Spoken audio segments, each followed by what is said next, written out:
Hey, Mama, you're listening to the Resting in Motherhood podcast with your host and new motherhood BFF, Brittni Maya.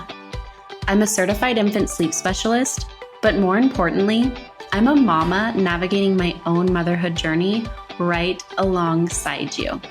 So join me weekly as we discuss the real, raw, and relatable truths of motherhood. We'll touch on everything from the ugly and difficult things we think but are afraid to say out loud, to the beautiful moments that uplift us and bring us so much joy in motherhood. So go ahead, take a deep breath, embrace the chaos, and join me for heartwarming conversations that'll leave you feeling understood, inspired, and ready to tackle whatever motherhood throws your way.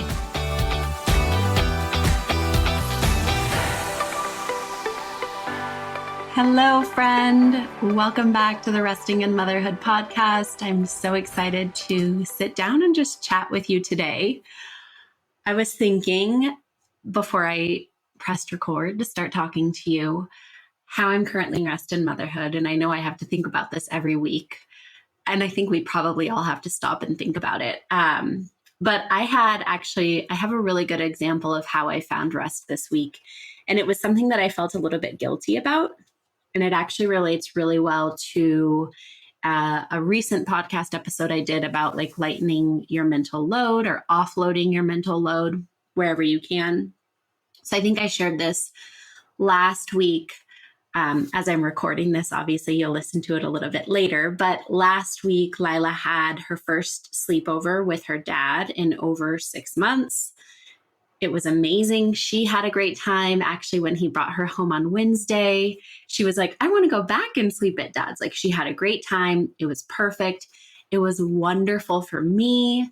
And so this week, when the time was coming, she told me that she didn't want to sleep at his house. And I just told her, I know it's hard to leave me, and reminded her how much fun that she had last time. But also I didn't want to invalidate her feelings. They're real. So I just tried to focus on like, yes, I know it's hard. You're going to have a lot of fun. You didn't even want to come home last time. And so I kind of left it at that. We went to sleep. Then the next morning, her dad came over. She was really excited to see him. I sent her with her overnight bag. And then he texted me around like 1 o'clock that day, I think. And he was like, Lila's really saying that she doesn't want to stay the night. So I'm going to see how it goes, but I might just bring her home, or at the time that I used to bring her home, 7. And I texted him back and I said, I think we should really make a point to have her start sleeping at your house every week. I think we should make that the norm. I'm starting to feel really burnt out. Just having to do bedtime every single night. Like, it's really weighing on me. I feel like I'm not showing up as the best mom that I can because I'm feeling so burnt out. So I would really appreciate it if we can have her stay the night at your house tonight. So then he texts me back around maybe like 4 that day. And he's like, she's really having a hard time. She says that she wants to come home. And at first I was just going to say like, okay, yeah, she can come home. And then I texted him and I said, I think we really do need to just make a loving boundary here that on Tuesday nights you sleep at your dad's house. She's safe with him. He loves her. I guess we kind of have maybe like a little bit of an unconventional situation, right? Like most children, they'll be with mom for 1 week and then they'll be with other parent for the other week. So, or, like weekends with one parent, week with the other. And we've been really loosey-goosey with it. But I told him, I think it's really important for her to know that like you're a safe space. She's safe with you. I really think we need to hold the boundary that she's staying at your house tonight. And he was like, well, she's really crying and telling me that I can't force her to stay here. And I said, well, you're not forcing her. I know it's really hard. I said, she will cry to me during the week and say that she wants to see you. And I just have to validate. I know it's hard. I know you want to see Dad. You're going to see him on Tuesday, but we can FaceTime him. So I told him, FaceTime me before bed if she wants to. And then he texted me like 30 minutes later and he's like, she's calmed down. She's fine. And they had the sleepover and I had so much mom guilt because I was like, am I such a B?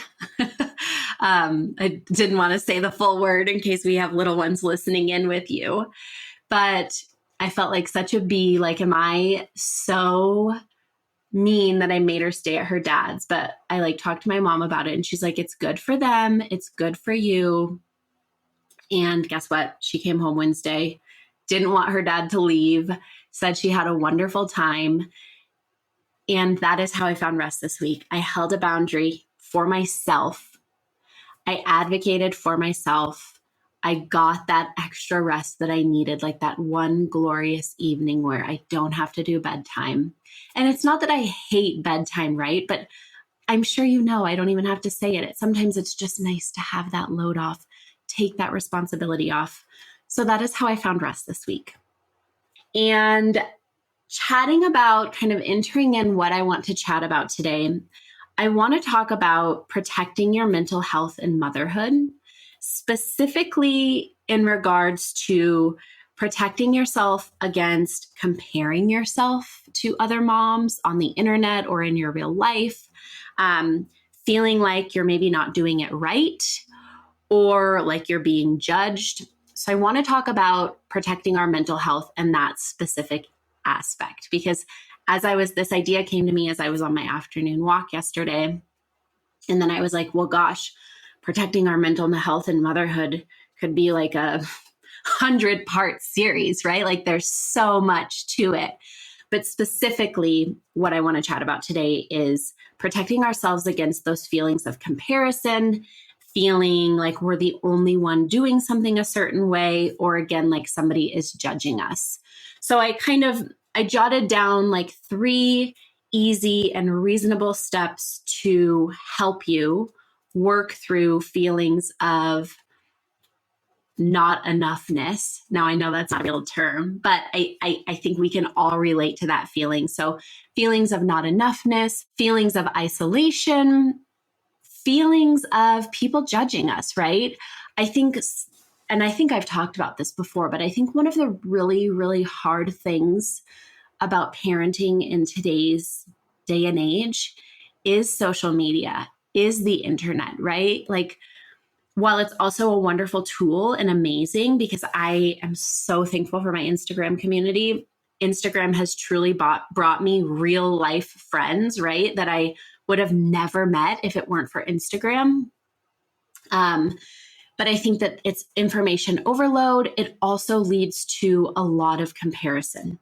And I've actually found myself kind of spiraling back into this comparison game, somewhat in the motherhood sector, but more for me in like the business owner sector. I like see these accounts that are like, I had a 50K month, right? And I'm like, I've started kind of getting back down that comparison avenue of like, I definitely did not have a 50K month. Like, am I doing something wrong? What are they doing that I'm not doing?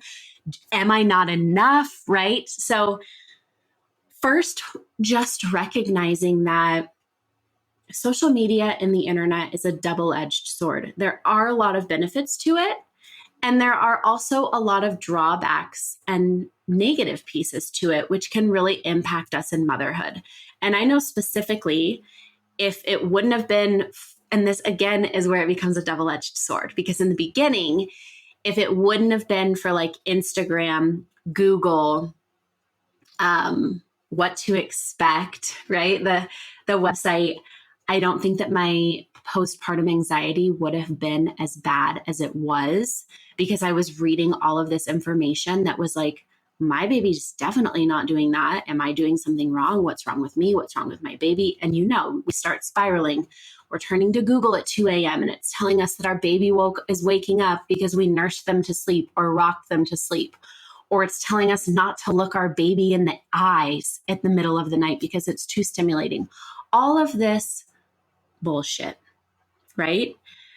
I know that caused me a lot of anxiety. But then on the other hand, I actually discovered safe bed sharing on Instagram. I discovered my sleep certification on Instagram, right? So it's a double-edged sword. And then on top of that, we have, especially, I would assume if you're listening to this podcast, you're parenting in a way that's a little bit against the grain, maybe not like you might not bed share, right? We all are doing different things, but for the most part, I would say you're probably not sleep training. You might be bed sharing. You might be extended breastfeeding, right? A lot of things that kind of seem weird in society. So we're feeling alone in that as well. So we're seeing all these things on the internet that's making us feel like, oh my gosh, I'm failing. I'm doing everything wrong. Then we are feeling kind of like outsiders or like we're really weird because we're doing things completely different than society.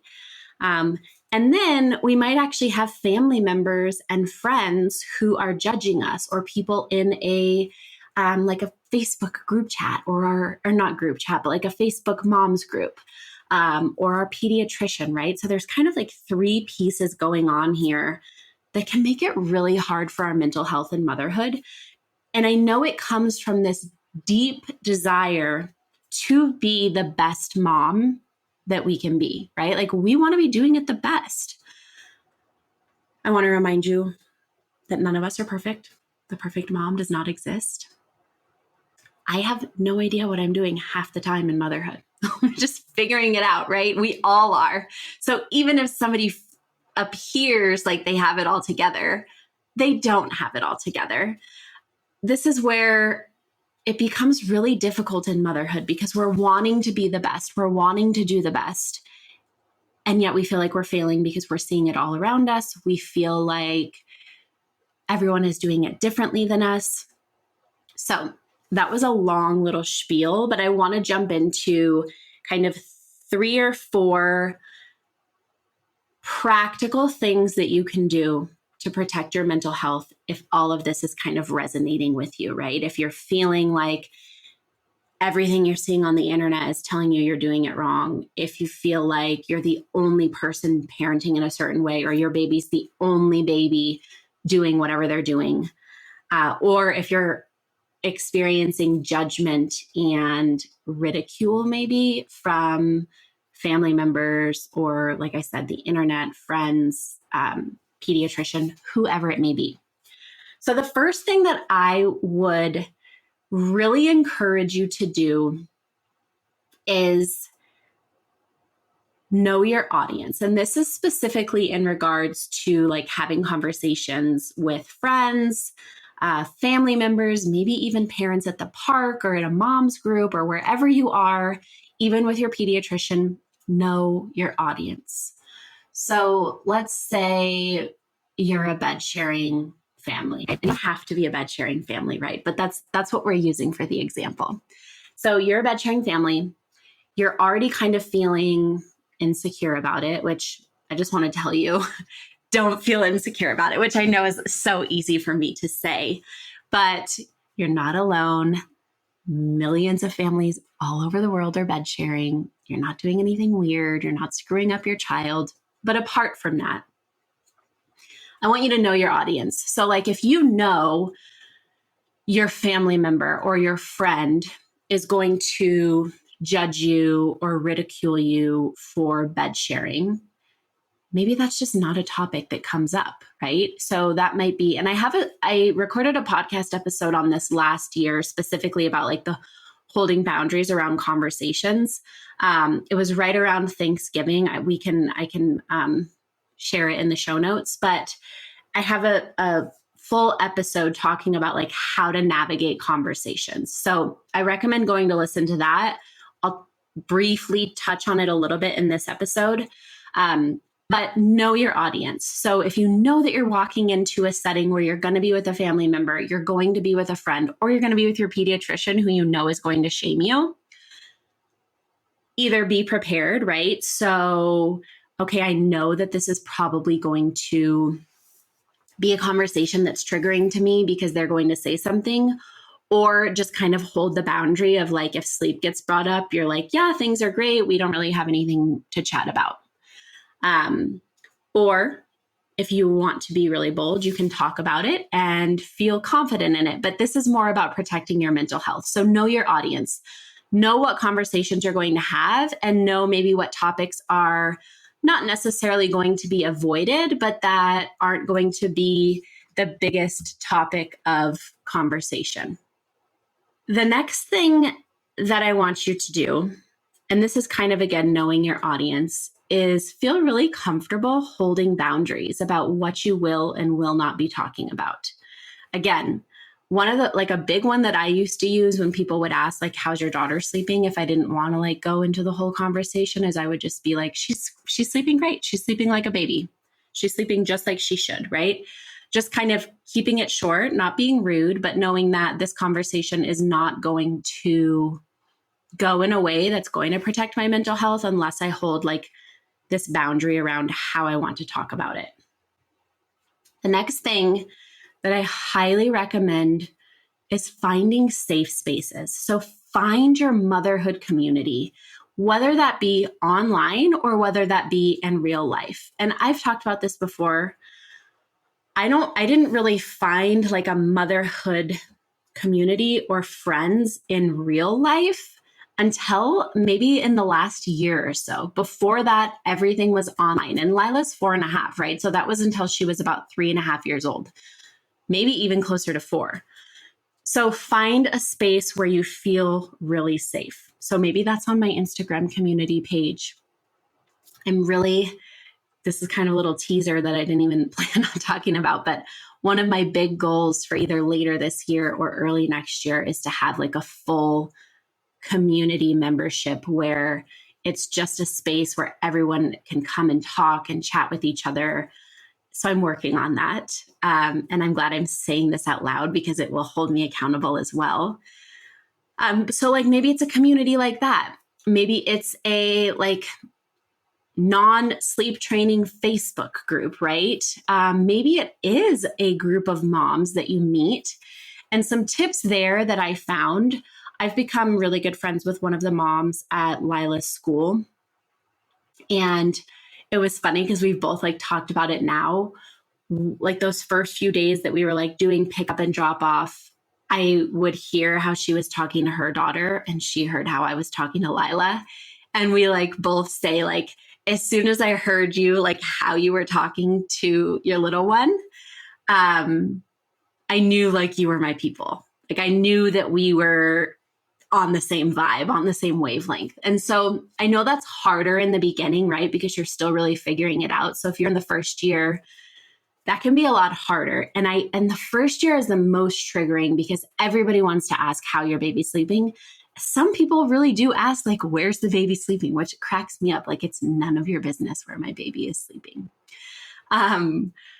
But so like in the first year of life, if you're at a play group or like a mommy group or a music class, whatever that the case may be, you can kind of pick up on cues for who's in front of you, right? Like maybe it's the way that they're talking to their baby. Maybe it's the way that they're just simply like interacting with their baby, and just kind of ease into those conversations. And maybe like if the topic of sleep does get brought up, maybe just you being honest is enough to open a door for someone else to be honest, because I've also found that sometimes people are protecting their mental health too, right? So like we might say something that's not fully the truth because we don't want to have that conversation. But if somebody is fully open, then we're going to be open too, right? And it's actually funny. I just talked about my friend that I've met through Lila's school, and we both heard each other talking, but then I don't know, it was maybe like the second weekend of school, we ended up like staying. Lila goes to a forest school. So we ended up staying like in the forest after school ended and letting the girls play. And somehow she said something about her son, who's a little bit younger. He's almost 3. She said he sleeps with her. And I was like, oh my gosh, like I felt like we found each other, right? And then it was like an automatic click. And I was like, oh yeah, Lila sleeps with me.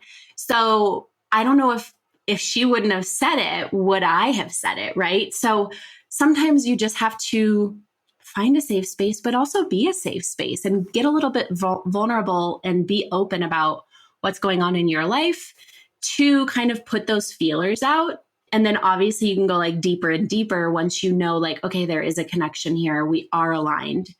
And that's not to say that like you might say something and somebody's like, oh, well, our 4-month-old sleeps through the night, right? Or like we started sleep training. No shame to anyone who has chosen to sleep train. But putting those feelers out, so getting honest and vulnerable can sometimes help you find your safe space. Also, I think another really good place if you are a breastfeeding mom is like a lactation group. You want to make sure that the lactation consultant that's running the group is very much in line with like what's biologically normal, responsive parenting at night, because I know that there are some lactation consultants, which blows my mind, because any good lactation consultant will tell you that you do not want to sleep train a baby and stop feeds at night if you have long-term breastfeeding goals, unless they naturally start sleeping right. But we don't want to make parent-led changes to nighttime breastfeeding until at least the 12-month mark. So you want to make sure, like, if you are going to a lactation group, you're connecting with a lactation consultant that is in line with where you're at. And a quick way to do that would be if they have an Instagram profile. They're going to quickly, like, you'll quickly know, like, what train are they on. And then the beauty there is then you're with other moms who are breastfeeding, so that you can connect with them. And then also you're kind of being mentored by this lactation consultant who will be very much supportive of how you're parenting and what you're doing. If you don't breastfeed, that is okay too. There are other moms groups. If you had a doula is another great way to see, like, how can I connect with other like-minded moms in the area. Also Facebook groups, like you might just look up like Crunchy Moms Facebook group in wherever you live, right? So find your safe spaces. And if getting out, because I am a total, you'd probably never know this about me since I'm on Instagram, I have this podcast. I am a total introvert. I'm an introverted extrovert, right? So once I know you and I feel comfortable with you, you're never going to get me to shut up. I will open book. I will tell you all my deepest, darkest secrets. But getting outside of my comfort zone, talking to new people, going to a new place feels really overwhelming to me. And that's actually something I've been working on, because I was always the friend who would like make plans and then bail because it just felt like too much in the moment. And I've really committed to myself, like, not to bail, because once I get out there, it actually feel like I feel better. But if you're in that first year of motherhood and the idea of like getting out, connecting with other moms, or just leaving the house feels like too much right now, I see you. I was you. That's where like an online community would be great for you. And also if you're feeling really lonely and you just like need some reassurance, send me a DM on Instagram. I really try to answer all of them. I will say sometimes they get lost. Sometimes they get stuck in like a requests folder that I don't see right away, but I really try to make an effort to respond to as many DMs as I can. Or if it's like more of a serious issue, feel free to shoot me an email. My email is Brittni, Brittni, @restingandmotherhood.com. I would love to just help you find some peace. The next one is a big one, and it's actually where this whole concept of today's episode came from, because it was something that I was actually noticing in my life. The next one is cultivate your social media.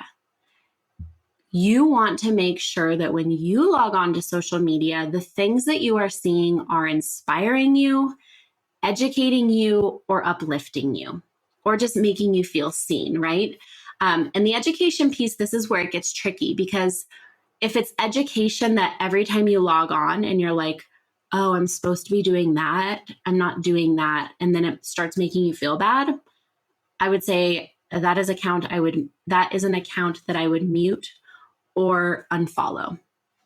And this whole concept actually came from, I don't want to name names because I think she is a nice person. I've never met her. I've never talked to her. But there's an account on social media who her whole account, and you're probably going to know who she is as soon as I say this, but her whole account is based around not doing any screen time. So like she helps you with independent play, she helps you detox from screens, and that's what her whole account is based off of.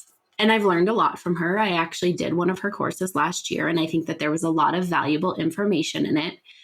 But this year, she had gone away for a while and she came back, and it was like she came back with a vengeance, like almost on this like attack mode of screen time. And we don't even do a lot of screen time in our house. Like we'll do our Friday night movie nights. Sometimes we'll do like Friday and Saturday night movie nights.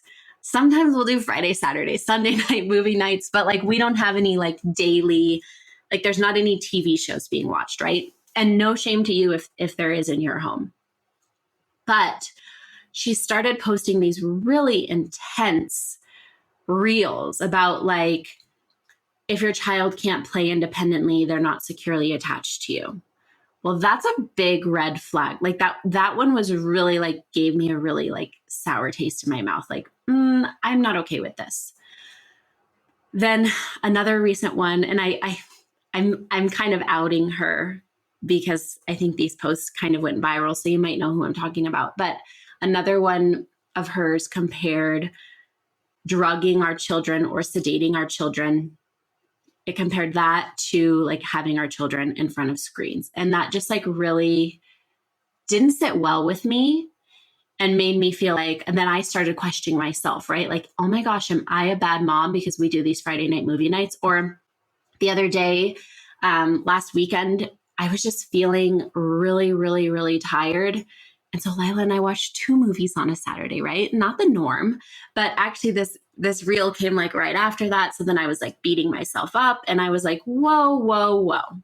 You cannot let one person make you question your reality or make you feel like you're an awful mom. And so I muted her account, which I will probably go unfollow. I will continue testing the waters and seeing what content is being put out.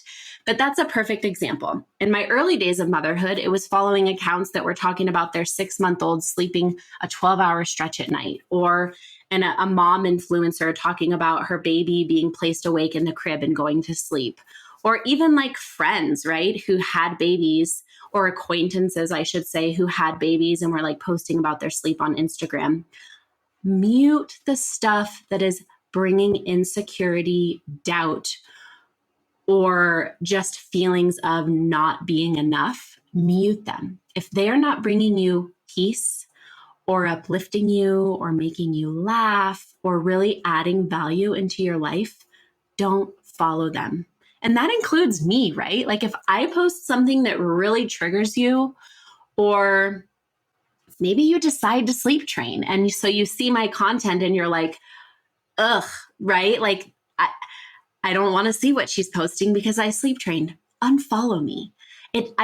We need to be unfollowing accounts that are not serving us, that are not uplifting us. So curate and cultivate a social media account, if you're on social media, that serves you and doesn't make you doubt or second guess yourself and everything else.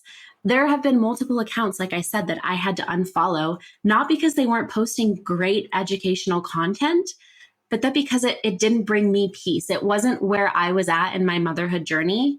And even though it was good information, like maybe the mom next to me, she found it so helpful, so uplifting, great for her. It wasn't uplifting and it wasn't helpful in that moment for me.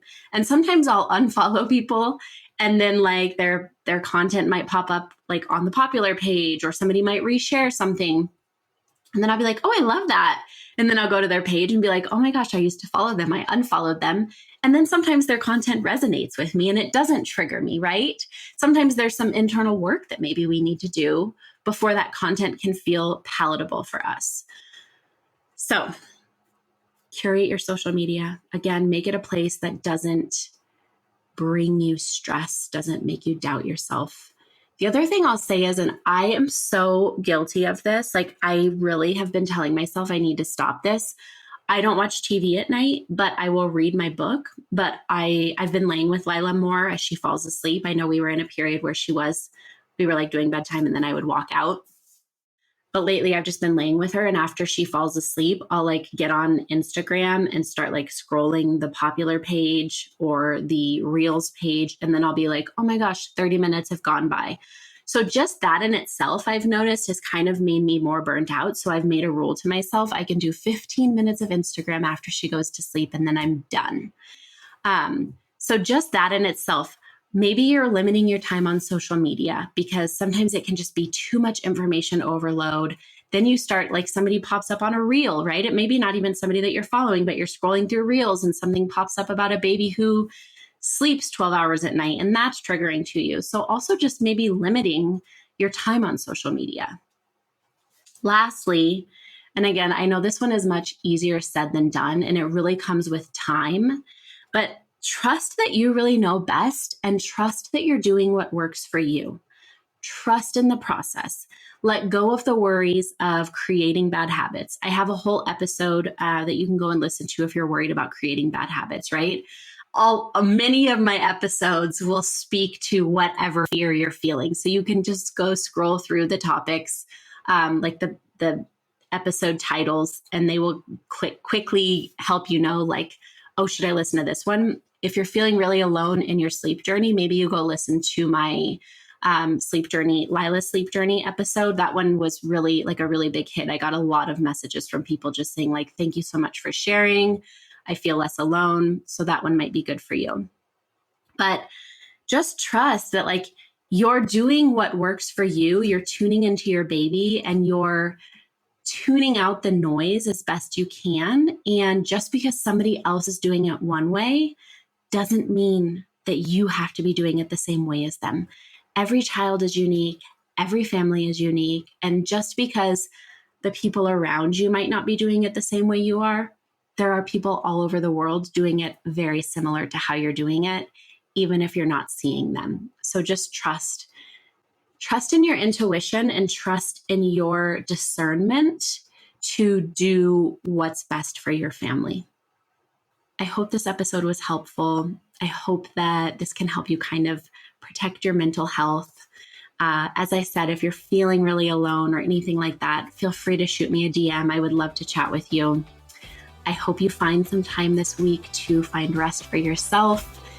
And I'm wishing you a beautiful day, and I'm sending sleepy vibes your way. Let's meet up next week too. Make sure to subscribe to the Resting in Motherhood podcast on Apple Podcasts, Spotify, or wherever you're listening. Want to continue this conversation? Head to the show notes for this episode at restinginmotherhood.com/podcast. Or connect with me on Instagram at resting_in_motherhood.